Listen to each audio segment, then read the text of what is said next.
Morning, Bob. Good morning. How are you? I'm good. How are you doing? I'm okay.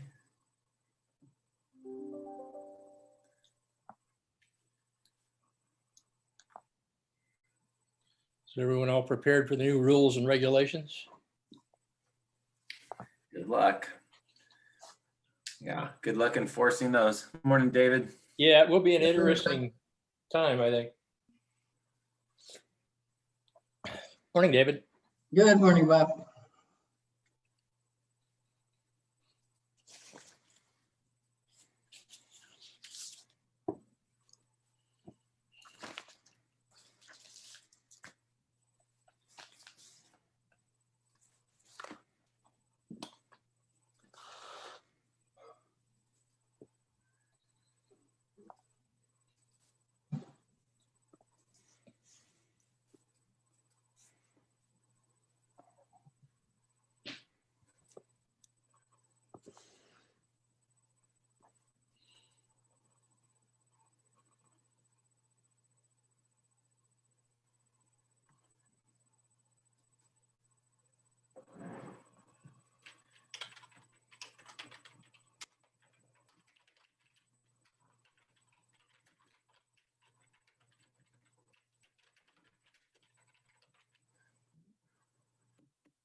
Good morning. Morning, Alan. Morning, Al.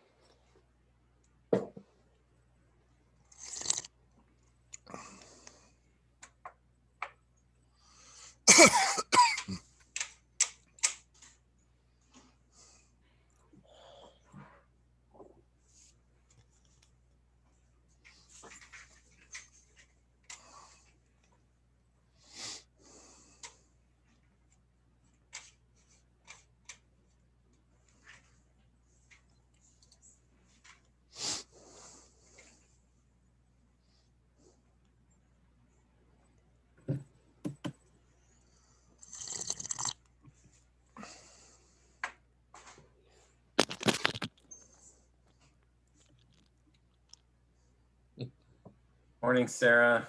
Good morning. Hi, Sarah. Hello. Hi, Bob. How are you? I'm good. Good. Aw, Morning, Armand. looks like someone's going to school She is. Family, yes. for now. Yes. Morning, Josh and Morning. Matt. Good morning. Good morning.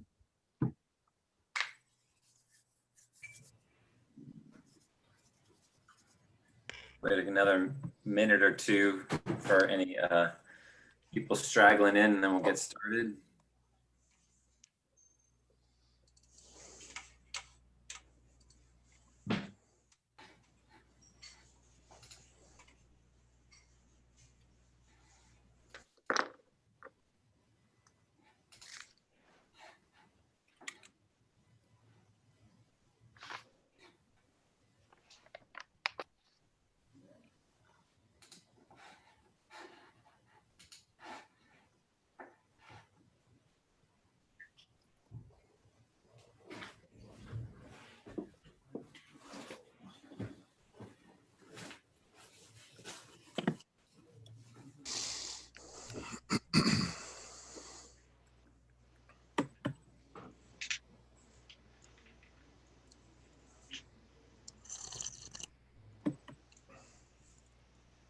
Morning, Rob. Morning. Morning, Mark. Morning, all. How are you? Great. Morning, Mark. Morning. Happy Friday the 13th in 2020. The lethal thing. Good thing we're with each other right now. Yeah, it's my son's birthday. He's 18 today. Oh, wow. Wow. Yeah. Oh, wow. Sure, over his 18 years, there's been times for it to land on a Friday, other years as well. Many times, yes. Yeah.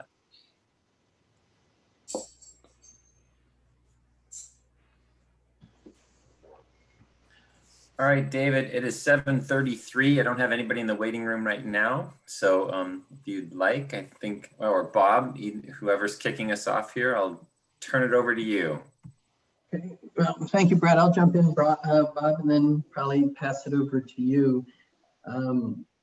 I do have another video conference with another group, the Earthquake Engineering Research Institute, and we're going to be talking about earthquake preparedness.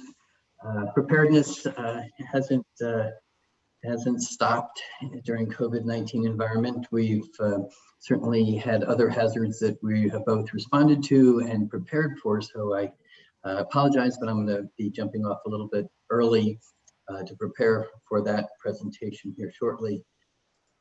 We are expecting David Graham and Matt Sanford to join us. They've been asked and have agreed to talk about the adjustment in the tier for San Diego County and the fact that we're now in a purple tier, a more restricted tier as opposed to our former red tier, and that has some implications, some significant implications for sectors in our community, including the business sector. It particularly affects the indoor retail operations and restaurant operations, meaning that those types of operations have to shift outdoors. But I'm not going to go into the details of that. In David and or Matt Sanford join us shortly. David Graham is our Chief Innovation Officer at the City of Carlsbad and the Director of Economic Development. And Matt Sanford is our Economic Development Manager. And they have been working these issues nonstop for essentially since March of this year. So they're well-versed in all of the details and implications of this recent shift, which goes into effect at 0001 Saturday morning. So, but getting back to our environment and our hazard environment, beyond COVID-19, there is a little bit of good news so far this year, and that is the flu season.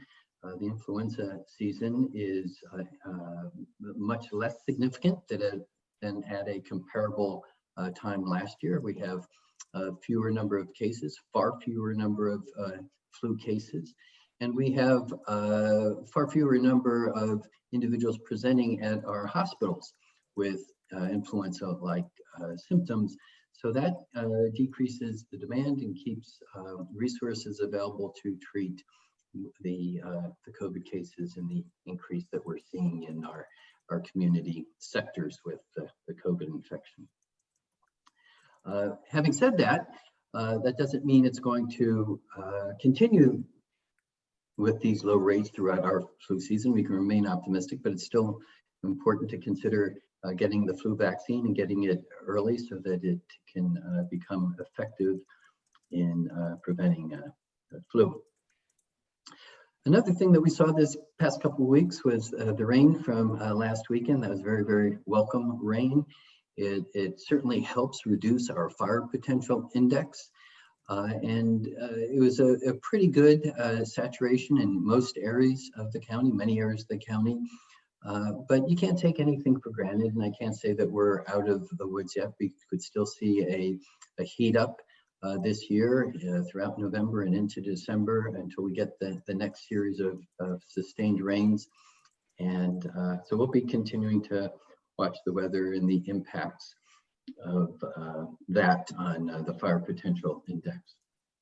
Of course, this time of the year, as we head into the end of November and the beginning of December, another series of natural hazards begin to become more prominent, and those are those associated with the severe winter weather and storms. Obviously, the rain, although it's very welcome, if it's excessive, can create flooding in localized areas, and it's often accompanied with high wind, which can result in power outages and those types of things. So as we kind of transition from one season, we transition to another. And so we in the city are paying attention to the potential for severe winter weather and the impacts of severe winter weather that we typically see start to develop soon in the calendar. Another, I think, area where we can all be thankful is that we haven't seen recent instances of civil unrest develop, and hopefully that continues to be the case, and that our communities remain safe and secure. And perhaps the last potential hazard that I'll talk about is the earthquake hazards. Earlier in the year, we were seeing some earthquake swarms out in the Salton Sea. We always continue to pay attention to these types of things. Scientists are divided on the implications of the earthquake swarms. Some see them as a potential forecaster of larger earthquakes. Others, on the other hand, take the opposite view and see them as a venting potential. Some of our local experts tend to see them more in the latter, that it's just a natural series of venting associated with pressures developed along the San Andreas Fault. But we continue to pay attention to that, and that's what I'm going to be talking a little bit about here shortly this morning with the Earthquake Engineering Research Institute group and how we plan for that. So I'm pretty much completes my summary of our environment, and I see that we still don't have David or Matt joining us. Hopefully they will, but I was going to ask Bob Welty if he Yeah, we do have Matt, David. Oh, great, good. David. I'm sorry. Hey, Matt. Thanks for jumping in. I didn't see that. Well, Matt, a little bit earlier, I introduced you to the group as City of Carlsbad's Economic Development Manager, and that you and David Graham and others have been very involved in paying attention to COVID-19 and implications for our community sectors, particularly the business sector, which is the key focus of this group this morning. And I'll just make one last comment before turning it over to you, and that is the City of Carlsbad this past week through our Emergency Operations Center and with our CERT volunteer continued our personal protective equipment and medical supplies distribution to community sectors. We certainly did a lot of face mask distribution, 190,000 plus face masks distributed to residents and businesses within Carlsbad over the summer. But this past week, we initiated our distribution campaign focused on local small medical offices, and we distributed PPE and medical supplies to about 110 of those small medical offices in the city of Carlsbad, and then we provided resupplies to our congregate care facilities. So we continue to remain engaged on that front. We work closely with economic development from the EOC. And with that, Matt, I'm going to turn it over to you. So if you wanted to give your a broader self-introduction to the group, you're welcome to do that. And then perhaps an update on COVID-19 and the tier system and implications for the business community. Sure, thanks, David. And I mean, as always, a very thorough recap already. So only a few points that I think I need to touch on. But my name is Matt Sanford. I'm still relatively new to the city of Carlsbad. End of this month will be 6 months. Prior to that, I was 8 years with the Regional Economic Development Corporation that covers all of San Diego County. It was involved with Innovate 78 and some other North County initiatives. In way back when worked for the San Diego North Chamber of Commerce over on the Rancho Bernardo side of North County. So certainly a lot of exposure throughout with the city of Carlsbad and with all of North County. Great partners up here, a great business community, one that's wonderful to be able to support day in and day out in this role. As David mentioned, we did have a pretty significant slip back in our case numbers, which prompted us to slide back into the purple tier or tier 1 or the widespread tier, however people want to refer to it. And that does come with some not insignificant changes in how our businesses need to operate. I'm actually posting a link in the chat for those interested that is a more thorough breakdown of just kind of how the outbreak is playing out around San Diego County, and you can kind of zoom in on different zip codes or different cities and see where everybody stacks up. You'll see that in Carlsbad, we're actually doing okay still. Nothing is great as long as there's a case out there. But we're doing better than some of our neighbors, and so we do get questions quite a bit of, well, how come we need to shut down just as somebody who has more severe cases needs to shut down? I think as we all realize, there's just nobody who stays just within one zip code or within one jurisdiction, and so really we do need to take a look at this as a countywide look, even though. In Carlsbad, we have all been doing a really great job. Our businesses have been doing a really great job. Our residents as well. I think that we have, in talking with our police department and with our spirit volunteers and others, we have great compliance. We have people that are willing to do their part to help us out. And unfortunately, it's just not enough at this point. But we're hopeful that this is a temporary slip back. We do need to spend 3 weeks in this tier before we're eligible from the state to be able to move back. As part of that 3-week period, we need to have 2 weeks where we're back meeting the metrics for the red tier. What that looks like today doesn't look promising. I don't know if anybody saw the news last night. San Diego County reported the 2 highest days in the county's history in terms of new cases. So we're still kind of heading in the wrong direction. And we'll see ultimately where things start to turn around and come back. But at this point, I think that we can expect to be in the purple tier for the next 3 to 4 weeks. David asked for us to be able to talk a bit about the actual impacts on business. So it's a blessing and a curse this time around, in that there's a lot more clarity in terms of who can operate, what types of businesses can operate, and how they can operate. So we feel like the last time around, there was a lot of people that were stuck in limbo of this. I think I can, but I really can't, or there's not clarity, so that it's assumed not. Well, there's a much more clarity now. Even if at times that clarity is more specific, that a business can't operate how they want to. So from the state guidance, which is where this comes from, and then is kind of echoed by the county, the changes that we'll expect to see is that restaurants, which were operating at reduced capacity indoors, will no longer be able to have indoor operations at all. They will be able to continue to have outdoor operations, and we've seen many Carlsbad restaurants and businesses in general move their operations outdoors. The city has actually created a quick and easy process for businesses to be able to move into a private parking lot or even into the public right-of-way, and we had even reduced the cost of that, so there's no fee associated for any business that needs to move outdoors. Places of worship, so churches, temples, synagogues, etc., need to be all outdoor as well.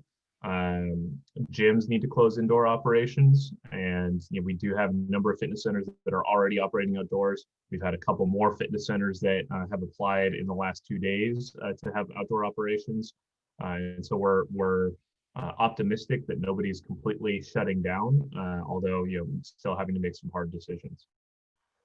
Museums are closing indoor operations, and retail, which is obviously one that everybody thinks about around the holidays especially, has to move their indoor occupancy from what would have been 50% to 25%. That sounds like a pretty draconian cut. However, when we talk with a lot of retailers, they're never at 100% capacity, right? They're never at 50% capacity. Maybe the Apple store on a busy holiday shopping day, everybody knows what that's like. But for most Carlsbad businesses, they're noticeable cuts, but they're not unsurvivable. We are still, we're not in a situation like last time where the entirety of the shops Carlsbad is closed down, and none of those businesses can operate. They still have means to do that. Perhaps the biggest clarification between the last shutdown and this shutdown is personal service providers, those like barber shops, nail salons, hair salons, et cetera, are still able to open. And that was a sector that we saw hit really hard on the last go around, because even restaurants were able to open outside, but the licensing board of barbering and cosmetology didn't actually allow barbershops and hair salons, et cetera, to operate. And so now there's clarity there. Those can still operate. They are needing to have a lot of safety measures in place, a safe reopening plan, et cetera, but they are still able to operate. I do want to just touch on, and I will say those are the main industry impacts. I do just want to touch on a couple things the city has done to help mitigate those challenges for business. I mentioned being able to operate temporarily outside, and we've created quick and easy links to get to all of these things. So if a business has interest in operating outside, they can go to carlsbadca.gov/temporary outdoor use. And I'll type all these into the chat after I'm done here, so you can just click them if you need to, where they can find everything that they need to do that. For businesses that are still experiencing a pretty significant reduction in revenue, the city has created a business loan program, small business loan program and micro loan program. It's $5,000 to $25,000. We're actually looking at, do we need to expand that threshold to make a bigger impact and more widespread impact? That's carlsbadca.gov/loan. We've also, we've had businesses at the table every step of the way informing our business response to this. We actually have a survey that's active now, trying to evaluate not just the initial impacts of COVID, but the ongoing impacts of COVID.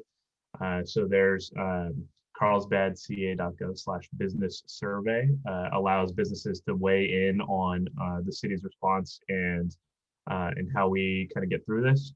And then we've heard a lot of folks that are having tenant landlord disputes. They're at reduced capacity. That rent is still due, and that's been a lot harder for some people when revenue's down. So we've created we've established a relationship with the National Conflict Resolution Center. They're actually based out of downtown San Diego, and they have a mediation program to help small businesses and residents actually with those landlord-tenant disputes, and kind of creating a plan that prevents them from being evicted. As you likely know, evictions are still not able to go through right now, but that hasn't stopped some landlords from trying. And so we want to make sure that we're realizing that those landlords are in a hard spot too, but so are the tenants, and it's a poor situation for everyone. But yeah, so I'm happy to pause there and take any questions from you all regarding what this tier movement means, or what the city's doing to respond. And I'll post some of these links that I mentioned and resources in the chat here as well. Matt, I had a question. This is Lela. Has there been any discussion with the businesses about possibly closing down some roads temporarily? I was in Germany a couple years ago during the winter, and they had these outdoor fairs for Christmas and holidays, and people were shopping, and it was all outdoors, but it gives the realtors an opportunity to sell and to make sure they have a good holiday season. Yeah, we actually looked at that pretty early on, and we found that actually the business community wasn't interested in it. And so we were looking at, just as an example, the portion of State Street between Carlsbad Village Drive and Grand Avenue, which would seem to make the most natural pedestrian kind of thoroughfare in the village, where you have that concentration. There's still plenty of parking around it that we could activate. And it was split. There were certainly some businesses that were interested in the concept, but overwhelmingly businesses were not in favor of closing down the street. They would rather have the parking in front of their store and the accessibility over being able to operate outdoors. I think that if we heard that there was renewed interest in that, we'd be happy to see whether the majority of opinion has changed on that. I think that, as you mentioned, with the winter weather coming, winter weather in Southern California. The challenge is, if you have shop owners that are having to move things in and out between night and day, and it's already colder weather, and so you have a bit fewer people walking around than you would say in the summer season, that may not be worth it for them. One thing that also reminded me of is that we're working to put out some information early next week, if not today, on all of those businesses that are operating outdoors, on some tips for winterizing.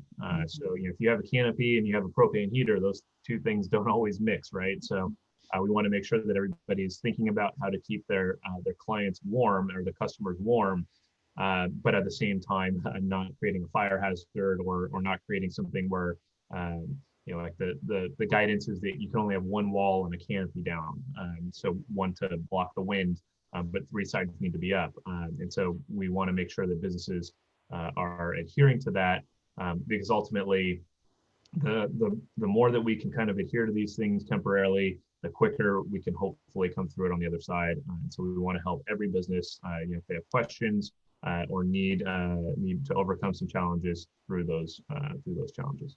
Mhm. Thank you. Any other questions? Okay, Yeah, well, thanks everybody. Matt, I have a question. Sure. This is, and I know we've had a chance to talk directly over the many times over the months. So, as this new purple tier has, goes into effect, I think tonight or tomorrow, how's enforcement? Is it proactive? Is it reactive? I mean, what are we looking at? Because as we know, and I'm not going to talk about Carlsbad, but we've already seen reports in San Diego where businesses say, yeah, we don't really care. We're not changing anything, or we're going to be out of business. Yeah. And, I mean, frankly, I get where business owners are back against the wall, and it's, we need to try to push the limits here, or we're going to be out of business. And we're already, in a ton of debt because we are trying to keep alive for the last 6 months or longer. And, this is our last chance kind of a thing. And I feel for those businesses. We certainly want to encourage folks to, as I was saying, to really adhere to the guidance, because if we all do, then we're all likely to come out of it quicker. And it's one of those things where it might be harder temporarily, but it's shorter. And so hopefully we can recover faster with some of the other programs in place. And we'll see what fireworks happen at the national level, in this lame duck session. But if there is another stimulus package that goes through and helps, string businesses along, then that can help as well. In terms of enforcement, our police department has been great partners with economic development and business outreach. We're really taking an educational posture for businesses, making sure that everybody has the understanding that they need about the guidance, as well as the resources that they need. If it's PPE that they don't have, we can find a solution for that. If it's that they didn't understand what the guidance was, well, we can explain that to them. There are a handful of egregious offenders, and those that does escalate. But by and large, at least till through today, the businesses that we've interacted with are overwhelmingly supportive, and sometimes just confused, or oftentimes a customer that may have not had a good experience had a complaint of something that they wanted to really emphasize, and really wasn't the true case for the business. And so we're very thoughtful in how we work with the business community to understand those issues and help overcome them. I really do hope that similar to how we have been, that our Carlsbad businesses do step up and work through this together. I think one of the interpretations that we've seen is when the business does say we're going to operate anyway, that a lot of other businesses say, man, that's just really unfair. And if we're all in this together, we should act like we're all in this together. Armand, go ahead and unmute yourself. Armand has a question for you, Matt. Sure. Well, I mean, some of the things I keep thinking about is like stores, like the big box stores. Like I think of Costco, for instance. They can operate with pretty much no restrictions, it seems like. So I always wonder if the ceiling height plays a role in the store's capacity in terms of people and whether they can stay open with no restrictions, or is it dependent on the perceived time a customer stays in the store? I'm just kind of curious how it's decided. Is it because the size of the store in terms of square footage and ceiling height and air capacity, those kinds of things? Yeah, so no, it's definitely not.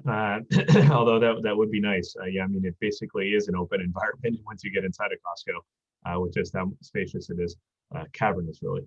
The reason that Costco, Target, grocery stores have a bit different is that they're essential businesses. They are providing goods that are of an essential nature, and so they have a bit of their own guidance from a general retailer.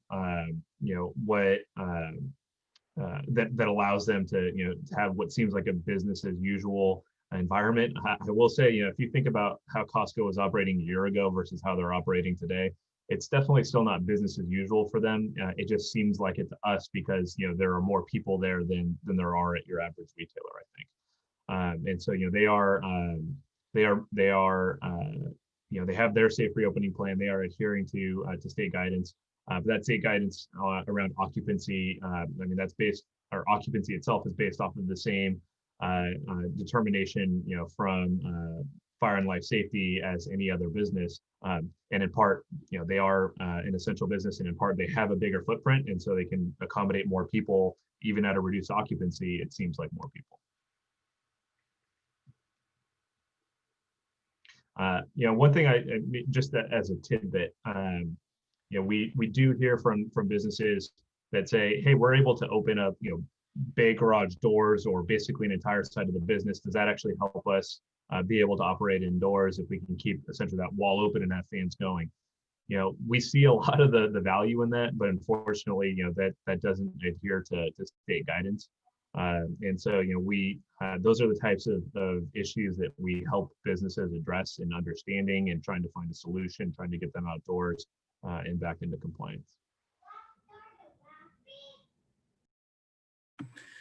Matt, to your point, Costco will not be the same until samples come back. That's all I have to say. I mean, about a week before, maybe 2 weeks before COVID really exploded, my daughter and I had a day together. And so we went to our local Costco here in Vista. I think we hit 13 sample things, didn't buy a thing in Costco, but we had a lot of fun visiting all the samples. So yeah, you're right. It's still not business as usual there, but they are able to transact a lot of business for sure. Yeah, amen. Yeah. Other questions for Matt? Come on, don't let him off easy. Give him the hard stuff. Anyone? All right. Well, I have to say, I really appreciate the work that this group does. We were happy to sponsor the Gift Carlsbad program, another great program to help businesses through that. Obviously, this group was the first funding in for that, and I think it is and will make a significant impact for our small businesses, especially through the holidays, and especially as we have this dip our tier status. And so, I know that maybe part of the reason there aren't a lot of questions is this group is more aware than most in terms of what we're going through and how to get through it. So I really thank you all for your support, Bret, for your leadership at the Chamber. The Chamber has been a great partner in all this. I think that we've worked closer together than the Chamber and City have in quite some time. And it really is a demonstration of why Carlsbad and how Carlsbad is really coming together to get through this. I had a quick question, Matt. Can you give us an example of how those gift cards have made a difference? Just kind of a concrete example. Yeah, so just high level first, and then I'll dip into that. The way that the program works is a gift card bonus program, right? So you pay $75 and you get an extra bonus amount that actually gives you $100 in value to a different retailer or restaurant. And we looked at a couple different models where it's a community card, and it kind of, you're paying for the community card and then you're able to use those funds at a variety of different retailers. But what we found was that we really wanted a program that put revenue in retailer or merchants' hands fast. We initially thought of this program kind of in the shoulder season, coming down off the summer tourism spike, which even in a pandemic, we still saw a bit of a spike in the summer, where businesses were starting to say, okay, nobody's coming into my store anymore. And what that does is it helps drive the revenue into those stores, even if they don't have customers today. And so it helps their cash flow. It helps them pay that rent every month, and keep their doors open. Frankly, the one potential risk is if it's not good enough and that store has to close anyway, and that's really unfortunate. But that's kind of the nature of business today. I think what that concrete example has looked like are, well, there's a couple different ways, but for businesses that have bought into the program, have marketed their involvement in the program, they have actually seen revenues flow into that business, even if they're not able, like a massage center isn't able to do the same type of business that they have previously, but they're still able to keep the lights on, and that's our goal for this program. I will say that our movement through the program was a little bit slower and to adopt from the business side and from the consumer side than we had thought. I think Bret and Christine over at the Village Association and Mark at Visit Carlsbad had a great thought to make this a holiday shopping program, especially again, as we are going into a more restrictive status that doesn't allow or keeps more people out of stores and at home. And because it is the holiday season, people want to shop and want to buy gifts for their loved ones. Well, now we can give the gift of Carlsbad for the holidays, and so I think that's a message that really aligns well with the spirit of the time that we're in, and allows us to support those retailers. And hopefully this thing takes off now more than it has. The slow process, the slow utilization turns into something pretty rapid here, and we think that it will. Thank you. We'll buy our gift cards today. Yeah, and I'll share a little bit more about the program later today, Sarah. All right, I'll put some links in the chat here, and thanks for having me this morning. Thanks, Matt. Thanks, Matt. Josh, I think you're our guy at this point. Terrific. Great. Well, thank you again, Matt. Bret, is there anything that you want to address? We've got a somewhat light agenda today in terms of, we were looking for that presentation from Matt. We've got a few chamber updates. Do you want to get directly into the gift cards, or do you want to open up for general discussion? We've got about an hour left. Any thoughts? Sure. Yeah, I'll share a little bit. So I was going to give a report about our gift Carlsbad program that Matt was just talking about and that Sarah asked about. So the website is giftcarlsbad.com if you haven't had a chance to check it out. There are about 80 merchants that are participating in the program right now. And what we have found, back to Sarah's question, so far in the program has generated over $16,000 in purchases. And as Matt explained, the good thing about the program is that the money goes to the merchants right away. Because of that $16,000 in purchases, only a little over $5,000 has been redeemed. So that's a lot of money in the merchant's hands. And as we know, gift cards, and I've purchased some on Gift Carlsbad that I haven't redeemed. You purchase today and you redeem sometime in the future. And we know there's some that never get redeemed. But regardless of that, the beauty of it is the money does go to the merchants and almost immediately. So every week they pay out. So that's a very quick turnaround. What we have found, as Matt alluded to, those merchants who take a more active role in promoting the program have had greater success. And we added a new tier, and I don't think Matt mentioned this specifically yet, but we added a new tier. If he didn't mention it, I'll mention it. Right now, there's 3 levels that just got instituted. The 3rd level just got instituted very recently. The first level that we've always had is if you make a $25 purchase, you get a $5 bonus gift card for free. If you make a $40 purchase, you get a $10 bonus gift card for free.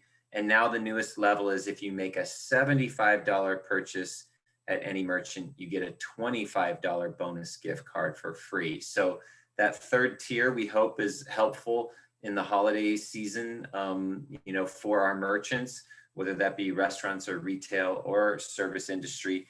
But back to my point, we're trying to encourage our merchants to market this program themselves on their own websites, their social media, their communication with their customer base that maybe includes, you know, email marketing or whatever they do. Because like we've seen a couple that have been very proactive that have had a lot of action. A massage therapist, a retailer in the village. Yeah, so, and those places are doing well. Food and beverage is the biggest, you know, that's shown the biggest results so far, which is what we thought we would see. But that massage therapist, which is a service business, is doing very well. And so they're bringing in quite a bit. And then that one retailer in the village who's very proactive is bringing in quite a bit as well. So it skews about 60% food and beverage, about 24% service, and about 16% retail right now. But the program's ongoing, and the funds that we approved from Ready Carlsbad Business Alliance through the Chamber's Foundation, and then the funds that the city put in are covering all the fees for the merchants. So the merchants have no out-of-pocket. This program actually existed before COVID, and any merchant could utilize this as an electronic digital gift card program. But without our support, they would have some fees associated with participating in this YIFT program. But through our efforts, in addition to covering the bonus gifts that, of course, our funds and the city's funds are covering, we're also making sure that the merchants have zero out of pocket, so that there's no barriers. We just want to support them. And so, it's picking up traction. It's had almost 500 cards purchased, and as I mentioned, over $16,000 of activity. And then again, the list of restaurants. We just heard, I think it was yesterday or maybe the day before, that one of our Cohen restaurants in Carlsbad is going to participate, Draft Republic. So they hadn't been in the program up till now, but they're getting on board. So the list does continue to grow, and that's exciting. You know, there's people like Senior Grubbies and all kinds of ones down in the village. I had another one in mind and I just lost it. Oh, things like Handles, Gelato Love. So there's quite a variety. There's coffee shops. There's a brewery. There's, you know, Gregorio's down in the village. So, and then a bunch of boutique retail shops, and as I mentioned, some service businesses. So check it out if you haven't. Share it, make some purchases, whether it's gifts for friends, family, or staff, whatever. And then I had one more update, Josh, to throw out there. And this goes back to something by Matt. Thank you for joining us. This is something back to what actually Lela brought up earlier about the outdoor shopping that she experienced in Germany and that kind of stuff.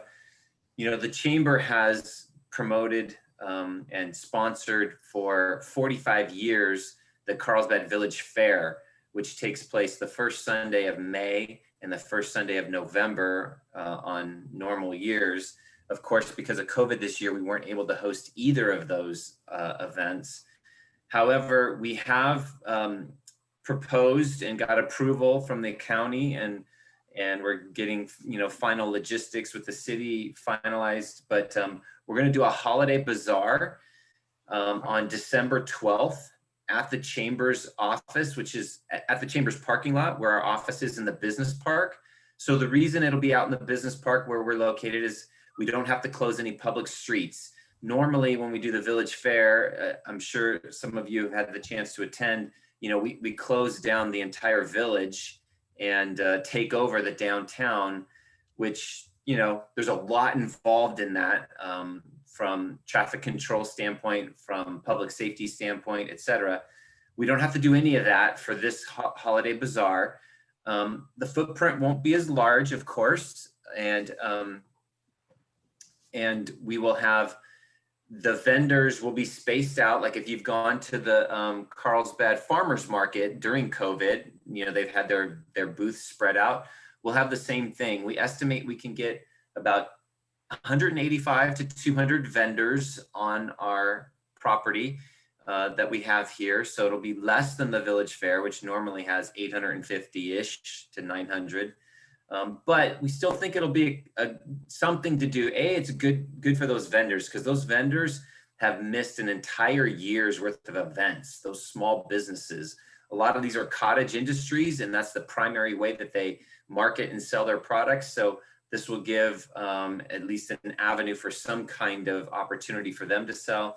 And it's good for the chamber too, because we typically, you know, make money at those events as well by hosting those, and we haven't been able to do that. So it'll be scaled back, but it'll be still a great opportunity for them and for us. And if all goes well, meaning our event, you know, isn't tied to any community outbreaks, hopefully it paves the way for, you know, returning to larger scale events in 2021, and which is very important for both us and for the merchants, in our opinion. So December 12th, Holiday Bazaar, it'll be like from 8 a.m. to 1 p.m. It'll be at the chamber office location, which I know everybody on this call is familiar with from all the different times that you've attended meetings there. And we'll take our whole parking lot that wraps all the way around our commercial park there. So put that on your calendar and come out and support those merchants. It will be, you know, all the health protocols will be observed, and everybody will be required to mask up to come in, and we'll, you know, keep some physical distancing, and we'll make sure the crowds don't get too large for that area. But we think that area can accommodate large group of people. So, Bret, is there still some space, or are there vendors that can sign up for this? Yeah, we're just now. It's my question too, yeah. Yeah, great question. Just last week, we had our meeting with the county that kind of gave us the green light. So we're actually just starting to promote this to vendors. So it hasn't gone far and wide yet at all. So that process will begin next week to actually try to take sign up. So there's quite a bit of availability, and yeah, so we're excited about it. It will be quite a bit smaller than we've done in the past, but it'll still be something. Yay. Yeah, exactly. Yay. And then Josh, Yeah. I'll yield back to you, sir. I mean, if there's other chamber things that come up, I'm going to be on here, but those are the two I wanted to highlight today. Great.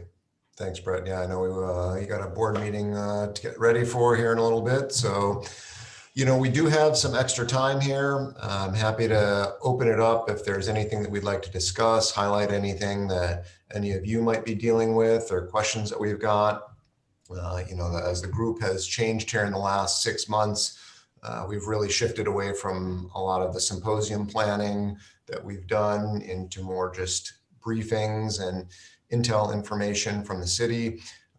Any thoughts or feedback in terms of what this group would like to see, possible ways to grow participation, or questions that you might have from your organization or information for yours? Lela. Well, I just wanted to say thanks to everybody who supported me during my campaign. As you know, I wasn't successful, but I did get a chance to speak with thousands of people in Carlsbad and really have a greater appreciation and understanding for the challenges that not only residents face, but business owners. Obviously, campaigning during a pandemic was an experience, but speaking to people in virtual meet and greets and just doing interviews with business owners, there's a lot of fear and uncertainty, especially the smaller companies. And they're really looking for leadership. You know, I told them I was on this committee and the chamber, but they're really wanting to see a lot of proactivity and reaching out to connect people. The companies that were doing well, I will say overall, had local supply chains.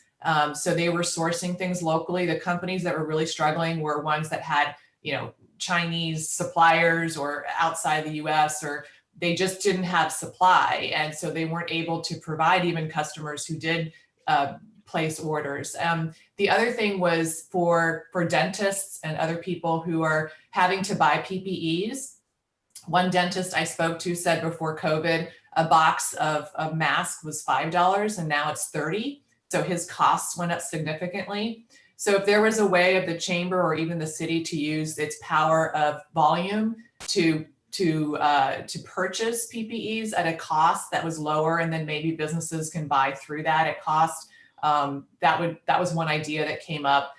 There were other ideas of connecting suppliers. I will tell you, one of the stars that I spoke to was Lofty's Coffee. They have done really well. And one of the reasons they felt that they did well is they pivoted very quickly to e-commerce. They had an app that they've used Instagram to really push out, delivery of coffee and pastries to your home. And then they also partnered with other companies locally, like a flower shop and a bread shop, to have a one-stop shop so people could go buy their coffee, but then buy some bread and some flowers. So they were kind of able to really take advantage of that collaboration locally. So anyway, I'm just bringing this forward because these are things that I learned talking to businesses, and maybe sharing that would spark some additional ideas of how the chamber and also this organization can help our businesses through this challenge. Yeah, great. Thanks, Lela. I know that some of those spikes in PPE have been addressed at a federal level, on a few of the calls that I've been associated with DHS and through Infogard. They've done their best to really identify the vendors that have spiked, especially when you see larger scale, alcohol that's going from, $1 to $20 a gallon, and consumers are really paying that price. But that's a great suggestion for bulk buying for some of that other stuff. It's just coordination. What about from some of our larger organizations? Rob, Mark, do you guys have any needs like that would be applicable, or you're feeling a bit of a pinch? Actually, for us, we have, the mother company has taken this on. It's a global thing, right? So they actually set up a lot of supply chain stuff to make sure that if you were having any difficulties, they were sourcing from around the globe, in some cases, to send PPE supplies. If there's a need that like a particular site was having, that there was sharing going on and sourcing, and actually in some cases some of the sites pivoted to actually making PPE. So how you heard about some like breweries that, or distilleries that started making hand sanitizers and stuff like that. There were some areas here where we had sites that made. We were in life sciences also, and they started making PPE. So they actually are just getting ready to kind of ramp that back down again, but that was before the spike started coming. So we'll have to see if that continues. Yeah, we haven't quite mastered taking golf clubs and making PPE yet. But no, we're sourcing out of Carlsbad. We're sourcing for the rest of our company. Our global sourcing team has been ordering masks at a rate of like 100,000 each order, and shipping them out to the various sites around the globe, mainly down in Mexico, here in the States, and Canada, and London, our UK office. But yeah, most of that's been coordinated through our global sourcing team. Again, being a global company, you get a little more access to it, and unfortunately it is sourced foreign through foreign partners. But yeah, most of that's all being handled in Carlsbad, and we're pretty much up on it. And the resources are a lot more available nowadays, especially when you buy in bulk. When you buy isopropyl alcohol in 55-gallon drums, it helps a little bit to dispense it and so forth. Yeah. Buy a golf club, get a mask. Yeah, We should do that. I didn't think about that. We did come out with gaiters. Yeah. The interesting part is when we did come out with the gaiters, that's when the Yeah. CDC kind of put a ban on gaiters. And then we had to kind of go back to the drawing board and make sure ours is compliant with the multi-layers. And so our design team had to go back and Talk about gator. I'm sorry? Did you see that alligator, that huge alligator that walked across the green in Naples, Florida? Yep. Aren't you glad you don't play golf in Florida? Yeah. You But, could do the mask and a little sanitizer to go on the golf club bag, on the golf bag. Yeah, that's actually not a bad idea. There are enough hooks on the golf bags, and we do have our golf bag design team, our accessories design team here in Carlsbad. And it's kind of unique because it's interesting because our numbers have gone up. We are just doing phenomenal this year with everybody's hitting the outdoor golf courses. And I'm sure my colleagues will stay the same with Callaway, Titleist. It's actually one of those few sports that you can get outside, maintain that social distancing. So they're seeing an uprise in new golfers taking it on, where maybe a spouse, is taking the other spouse out and teaching them how to golf just so they have something to do with that social distancing in mind. So our warehouse in Evansville, Indiana is virtually empty. If I pull up an image of it right now, it's products coming in the back door and it's going out the front door. Congratulations. I ordered a club for a buddy of mine a while ago, and I just got an email last night that it just shipped, and he ordered it in September. Wow. I didn't realize he hadn't received it yet, and it's just because it's been back ordered for so long. There's such a high demand for a lot of our products right now, so it's a good place to be in for all of us in the golf industry. So it's working out well for us. But I'm not too sure on the retailers. I mean, Dick's Sporting Goods, one of our largest retailers, Golf Town, they're still experiencing some challenges on the retail side, but the e-commerce world is increasing, which is not good for the small brick and mortar businesses. So Definitely. Josh, I did want to bring something up, but I don't know if now's the time or you guys have some other things in place. The topic is, we talk a lot about the economic recovery. I'm talking to a lot of business owners. If for some of you who don't know, I own a mental health counseling group practice, and we are really busy. But what we're hearing from business owners, HR departments, is this concern of relationships and interpersonal interactions at work, because this has gone on so long. Some people, the range of reactions at work is much wider in terms of their psychological response. So companies seem to be very concerned about the psychological resilience and how to promote some of those skills. I just wonder what you all are hearing, and if there's something the chamber can do, workshops, focus groups, how do we meet these needs? Because the prediction for mental health problems in the next 3 years is remarkable. So I think if we can get on the proactive educational, it's not even the front end anymore. We're just trying to keep up. So from a clinical standpoint, what we're hearing is a lot of phones ringing and the stress is really high. From the employers and the business owner standpoint, they're trying to recover financially and psychologically and trying to maintain and keep everybody happy. And then now they're having to do tracing. And so there's a lot of demands that are impacting the psychological energy of things. So I just wonder if anyone is hearing anything or something we can do as a chamber. Yeah, I definitely concur. I mean, that's a very valid point from the folks that I know that are in therapy, that industry that you're in, Sarah. They're seeing a 20 to 30% increase in patient loads, and they're younger and they're dealing with issues that they hadn't dealt with before. Part of the question for me, who's not in the industry, is it, hey, don't think of a pink elephant.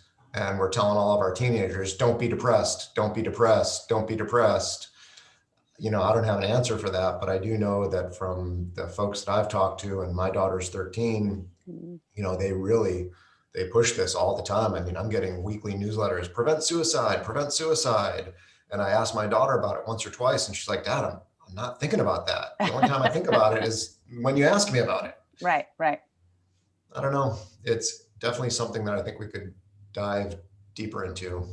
And I hear you on that. We need to talk about resilience and productive business practices, but also talk about the pink elephant. You know, we're having webinars and debriefs with management in different cities because of the stress that they're under as leaders, and trying to hold it together. And as we could even hear here today, I mean, I'm having to hire new therapists because the work, you know, it's busy, and the golf industry is doing great, but there's others that are so far on the other end of the spectrum. Maybe they're doing okay financially, but the stress is really getting to them, or the financial part, maybe the stress.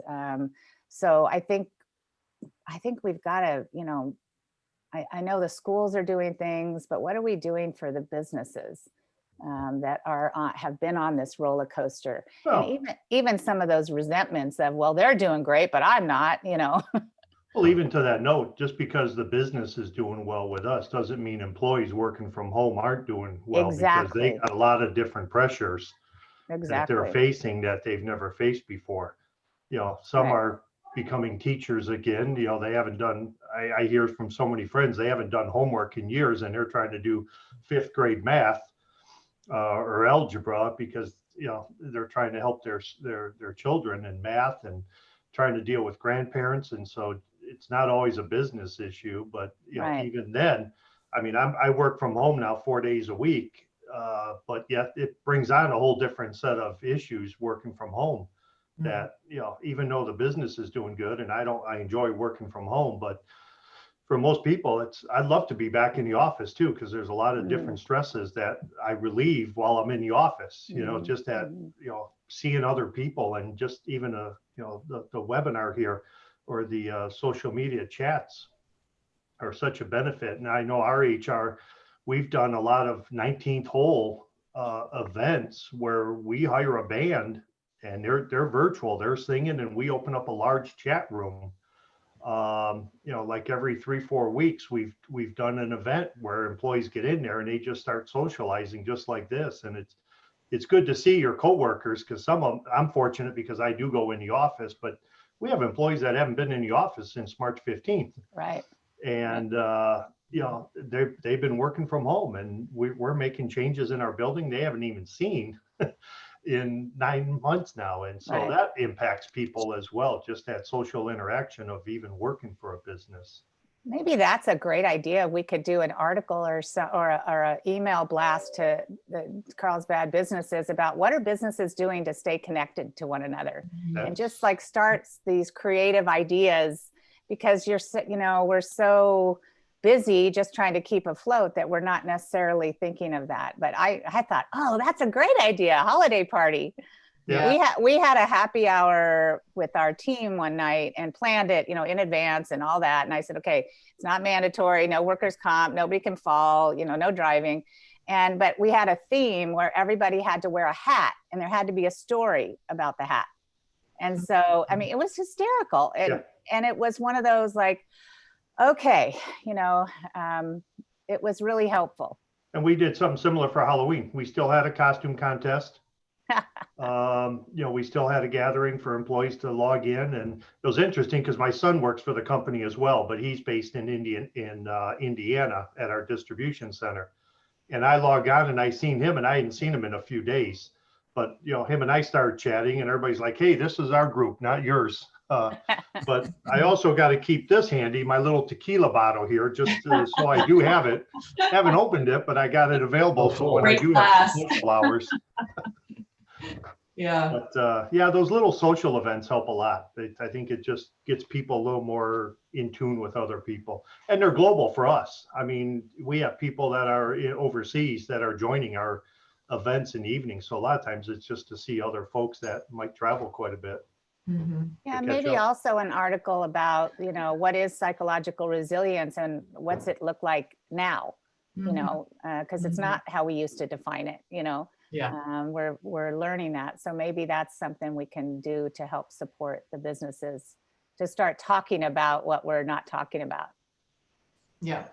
Yeah, we've seen that being, for our company as well, being a global organization. We have every other week, we have a get together with our other offices across the world, and we kind of do like a tea Thursday where people can be tea or coffee, or for us, or in the late afternoon, your drink of choice. And then we have a collaborative effort for that. And that really has helped relieve our stress, and really the use of Zoom and Teams and all the other things have really been a great asset to our organization and stuff. So keep people healthy. Yeah, Sarah, this sounds like a good kind of virtual / Zoom Ready Carlsbad Business Alliance symposium idea to me. I mean, I know it's different than the symposiums we've put on in the past, right? But as a everything's different than the past.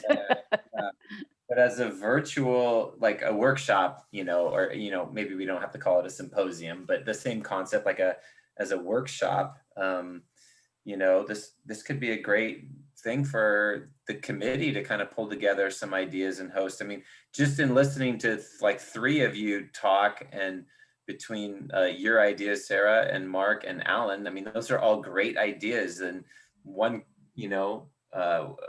company A or company B might have thought of an idea, but they might benefit from some of those ideas that you guys just shared. And maybe we pull something together where we have, like you talked about just now, a piece on the psychological resilience, and then some best practices, ideas that have been done by other companies, just to get the juices flowing for businesses to think of how can we continue to stay interconnected better.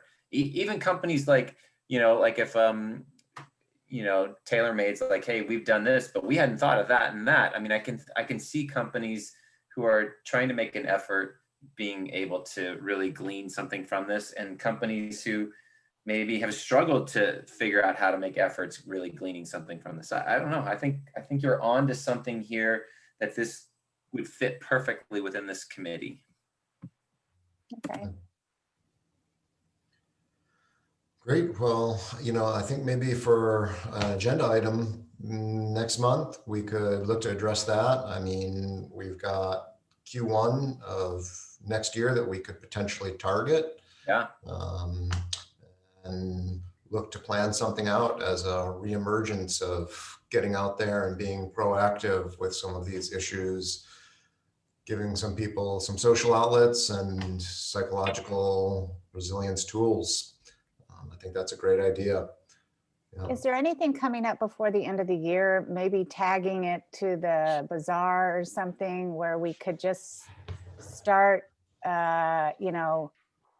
holiday, the change in the holidays? How do you social distance and maintain traditions? And, because people are trying to figure it out. I'm sure all of us are. And like, who's coming to Thanksgiving? Nobody. Who's flying in? Nobody. Or why not? Or, just these, everyone's trying to figure it out. And just every family has their different responses within the family, right? So if traditions aren't going to be the same this year, what can you do to still feel connected? Something like that, just so we start. The bazaar would be one thing. How do you still shop? Yeah. And support the community? Yeah. And not end up with COVID.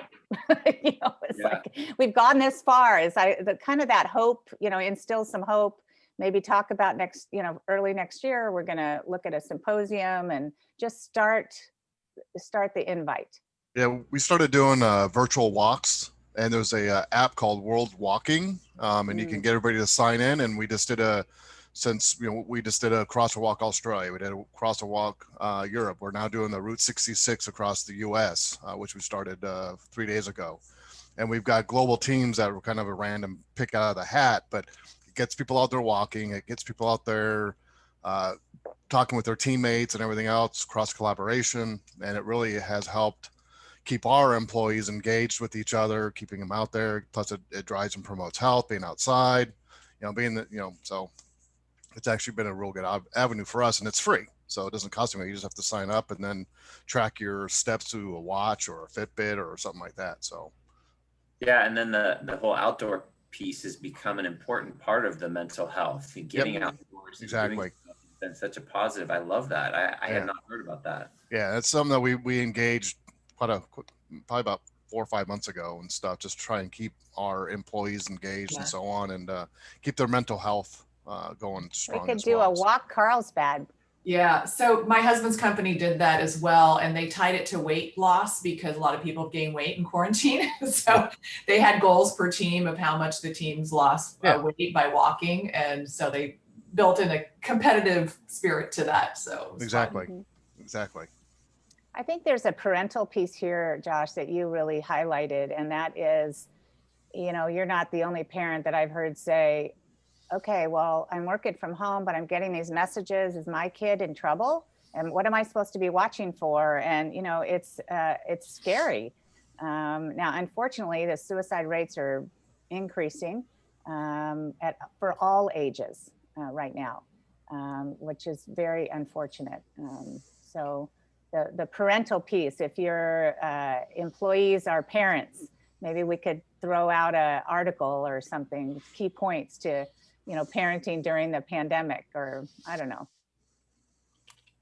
Yeah, that's another great point. I mean, we're throwing out some great ideas here. Bret, how are you feeling in terms of bandwidth for the chamber and staff? I mean, are these realistically concrete ideas? What would be a way that we could create an actionable means to?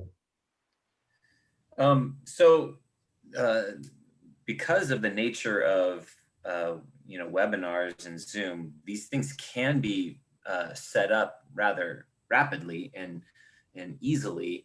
You know, the pieces that, of course, take the time are, you know, putting in who the content providers are.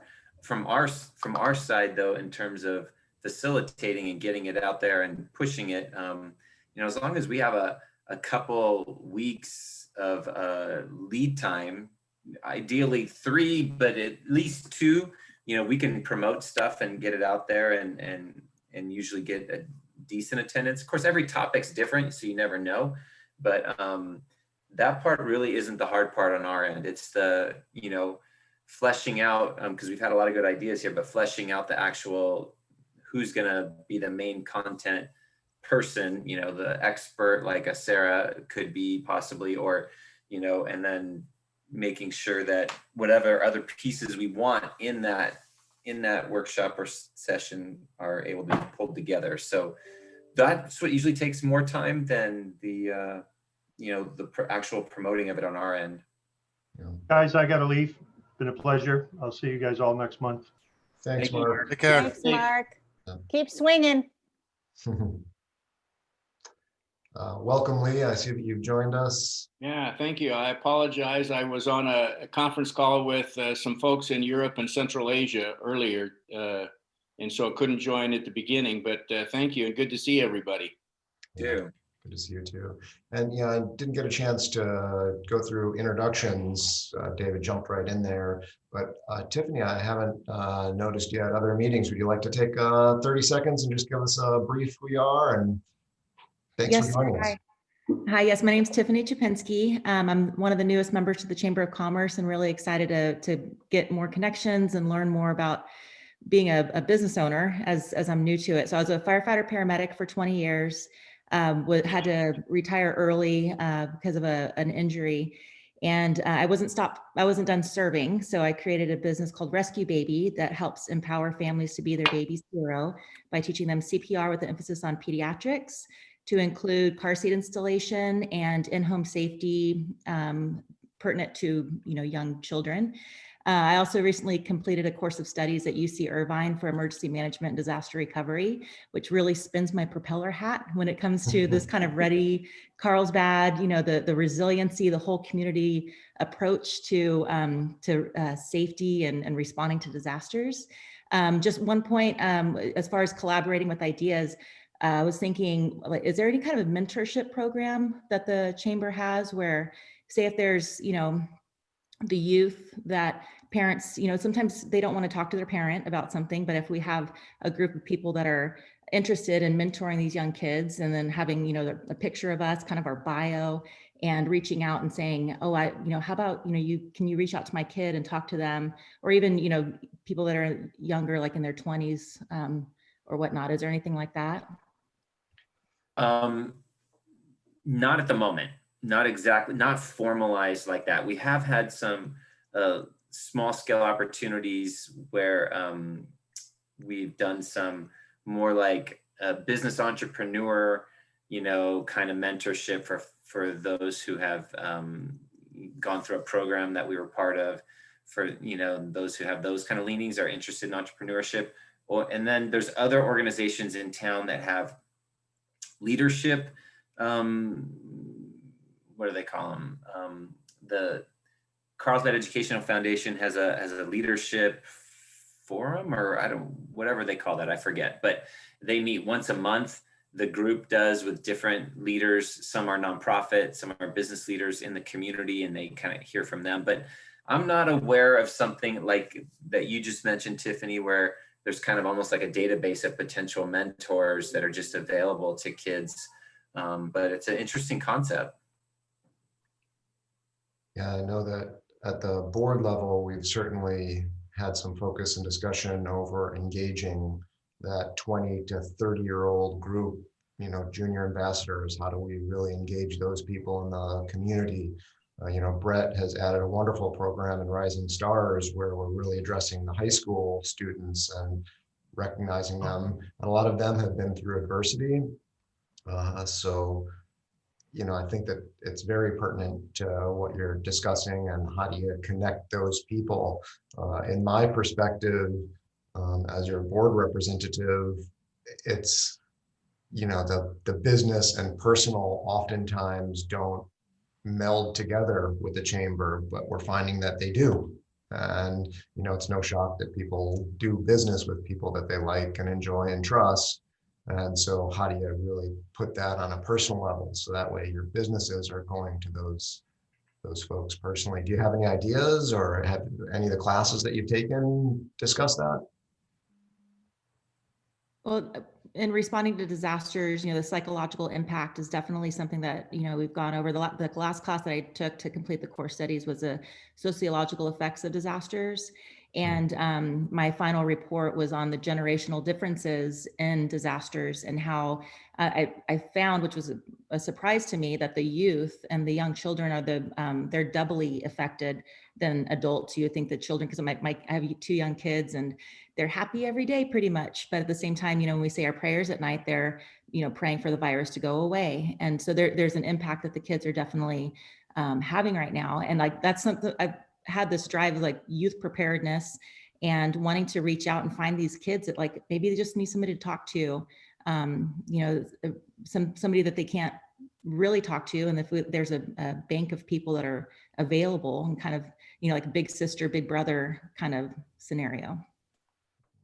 That's a great idea. I don't know that we've addressed that, but certainly worth a discussion, or something to come up with. We're looking for creative ways that are providing value and impact for our members and our community with the chamber. So yeah, that's certainly applicable. I see that we've got about 15 minutes left. I don't want to cut any of these discussions short towards the end. Is anybody feeling like they want to be proactive and take action on any of these items? Sara, are you interested in scheduling something and taking the lead for a 1 to 2 hour webinar?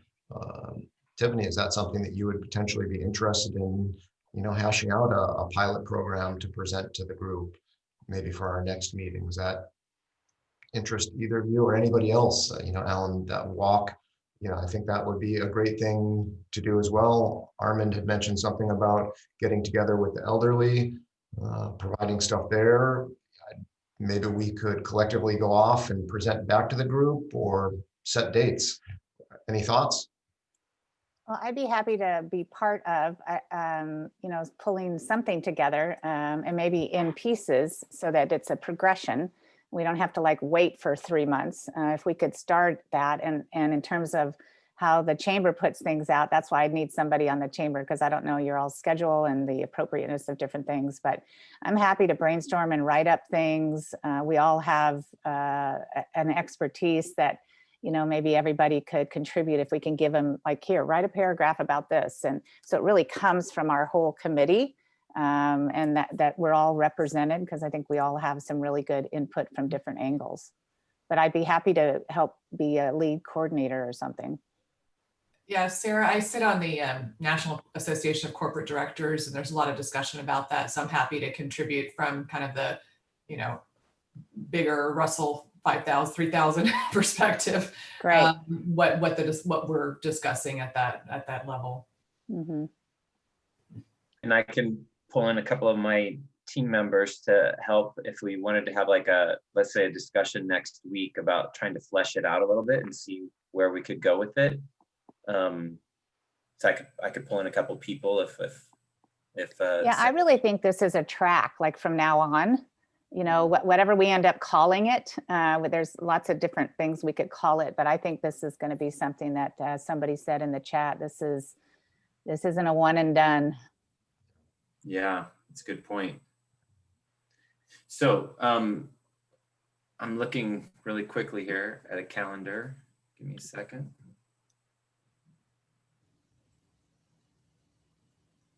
Next week's not Thanksgiving. Okay, it's the week after.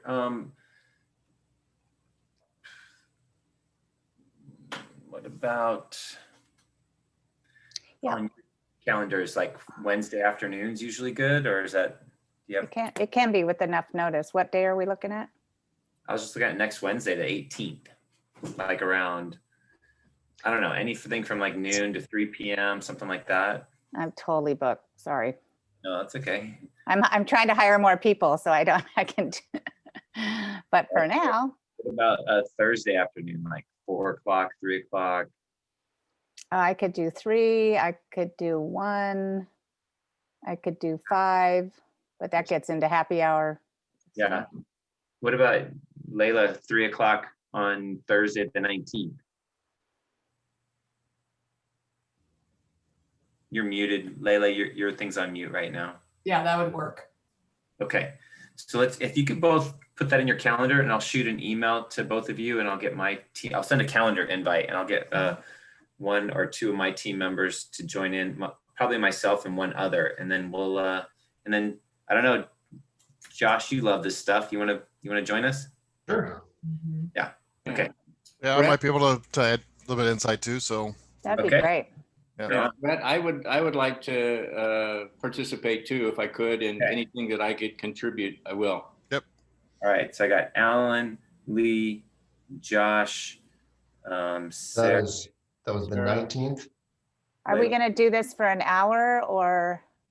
Let's plan on a half an hour, and then if we need, you know, if you block your schedule for an hour, but our goal would be like in 30 minutes to try and flesh it out.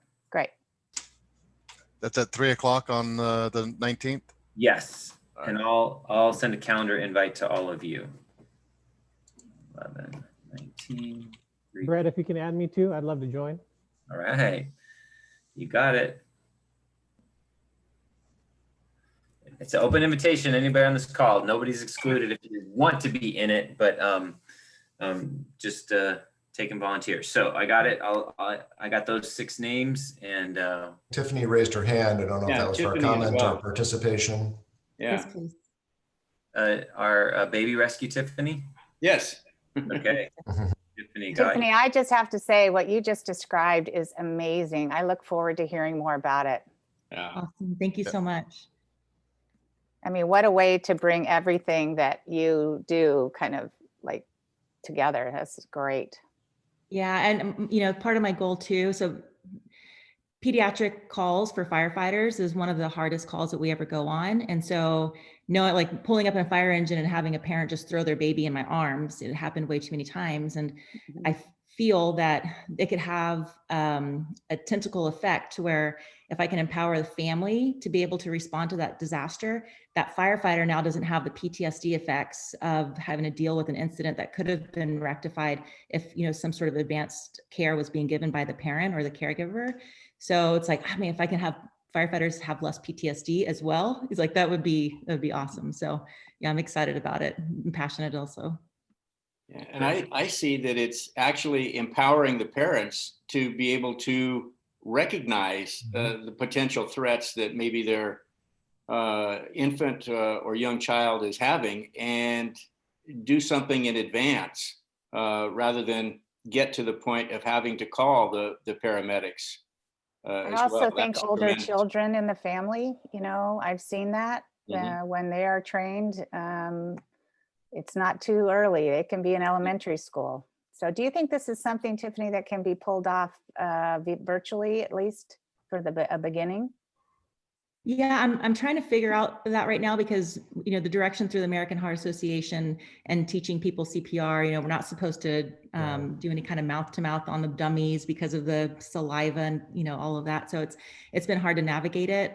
There's even the car seat installation for Safe Kids Worldwide is who I'm certified through, and they're encouraging us to do virtual car seat installs, but at the same time, it's hard to kind of make sure that seat's nice and solid and not moving anywhere. And you know, verbally giving that to the parents. So I'm still working through it. With the whole pandemic, it put everything to a standstill for me. So any ideas, I'm welcome. I think that this is a great first step where we can address some of those. Bret, maybe in the next few days, if we got an email, we can hash out an agenda for those 30 minutes. And that way we're not readdressing all of these different topics, and we can best use that time on the 19th. Okay. Thank you. Any other member updates? Mr. Cobb, you've been quiet there in the map. Been anything in the insurance industry? Is starting to see some stuff? We're seeing work comp claims. So work comp claims are on the uptick. Employment practices liability claims are on the uptick. Pricing is hardening across all lines. So you will be paying more. The business interruption lawsuits are, for the most part, going nowhere. The industry saw the potential exposure to this years ago and built in exclusions. So I don't think that'll be a remedy for business owners in spite of the litigation, but expect to pay more going forward at the worst possible time. That's the way the industry works, unfortunately. But and you're going to get more questions regarding the COVID-19 and steps being done in relationships to work comp. What are you doing? How are you handling it? Have you, especially if you're a doctor or a dentist office, they're doing supplementals now to really see that. So increased costs going forward with more difficulty at the wrong time. Yeah, challenges for sure. Any change in sight from a legislative perspective? Do you know if they're trying to change any regulation? I know that the state of California with Newsom is they're with Newsom on COVID-19. They did a presumption of if you worked in a certain industry and you tested positive, the presumption was that it was a work comp related injury. So that pushed it back to the employers. So from an employer, you know, it's good for the employee that they know they're going to get taken care of. It's bad for the employer because it's going to get factored into their costs down the road. So that's the good and the bad. On the homeowners front, I know that there are issues because of the fires and the non-renewals. So it is becoming a very, very hard market. If you're anywhere near brush, expect to see your rates go up, expect to see more difficulty. I know the insurance commissioner is taking steps to reduce that and minimize it, but it's the insurance industry is doing whatever they can to get off anything that is remotely close to risk. So if you're near brush, it will become more difficult. And businesses as well are going to have, if you're close to brush with a business, you're going to have the same issue. So For the update. Nothing good coming except more cost. Yeah. Nothing good. Hopefully more service with that. That's what we hope for, right? Hey, Alan, are we going to need earthquake insurance, or should we wait for David's report next time? Well, I will tell you that I carry earthquake insurance on my house simply because I'm insuring the equity in the house. The deductibles are high. It's a percentage of the insured value, not the damage, which is different than health insurance. But and a lot of people don't understand that. But the earthquake insurance is protecting the equity that you have. So if you have equity, yes, you want to get it somewhere. And certainly to that point, in the earthquake symposiums that I've attended, some of the experts have delineated the year that your house is built. You know, if you're pre-80s, 90s, earthquake insurance tends to be more beneficial because the code regulations have changed. If you have a newer home, oftentimes you'll see less damage, and that comes from some of the experts, not myself, just kind of regurgitating what they've told me and following their practices. Certainly applicable in our region, though. Yeah, just real quick on the note of the earthquake, some of the biggest damages that occur isn't to the structure itself, because if you take a $1 million insured home, you have the dwelling insured to $1 million, so you have $100,000 worth of damage before you get $1. Yeah. But there's a lot of damage to what they call the appurtenant structures, your fences, your walls, your sidewalks, your pool, all the other structures, and then your contents. So they have different kinds of policies and different limits. So the standard CEA mini policy has very reduced limits on those other items where you're most likely to have more severe damage. So you really want to look at some of those other lines that you don't think about just the building itself. Because on $1 million home, insurable value, $100,000, you can do a lot of fixing for $100,000. Yeah. But how much was the pool, the sidewalk, the fences, the gates, how much contents, which has its own deductibles. So anyway. Yeah, very valid also, so certainly. And if anybody has questions, please, Mr. Cobb can answer them or do his best at least. Great. Well, we've got about a minute left here, so I'd like to adjourn us on time. I know that some of us have a busy day. Thank you all for attending. Sounds like we'll see quite a few of you next week on the 19th. Our next meeting will be December 11th. Sometimes we're dark in December. Bret, do you know where you're doing committee meetings? It's up to the individual committee. If they have, they want to meet and they have content to meet, absolutely not a problem on our end. Okay. This group, general consensus, everybody looking to meet? Yes, no, yes. We want to go dark? I would prefer to meet if we could. Yeah, I do too. Okay, all in favor? Aye. The closer connection we can have, the better off we all are, I think. Yeah, indeed, certainly. Well, be safe out there, Friday the 13th, and look forward to seeing you all soon. Okay, thank you. Thanks, everybody. Thanks, everybody. Have a good weekend. Take care. Take care, everybody. Bye. Guys. I have a quick follow-up question, if anybody. So to be on the on this team, do you have to get voted onto it, or no, you're in the club. Okay, sweet. Yeah. Did you get an email like a couple days ago about the information for the meeting? No, sir. I've just kind of gone onto the events website to see which meetings are scheduled. Okay. So Tiffany, I'll make sure that you get added to the committee list so that when information goes out about upcoming meetings that you'll receive it automatically. But don't call me Sarah Tiffany. I am not. I'm from South Texas, so it's ingrained into me. But yes, I will make sure that you are on the official committee list so that as notices come out. Oh, and I just see you sent me a LinkedIn. Yeah, I'll connect with you on LinkedIn. Thank you for that. But yeah, that way you'll be up to date on meeting stuff, and then you'll get like the Zoom link and the agenda or whatever the case might be. Wonderful. Super excited to be a part of the committee. Yeah.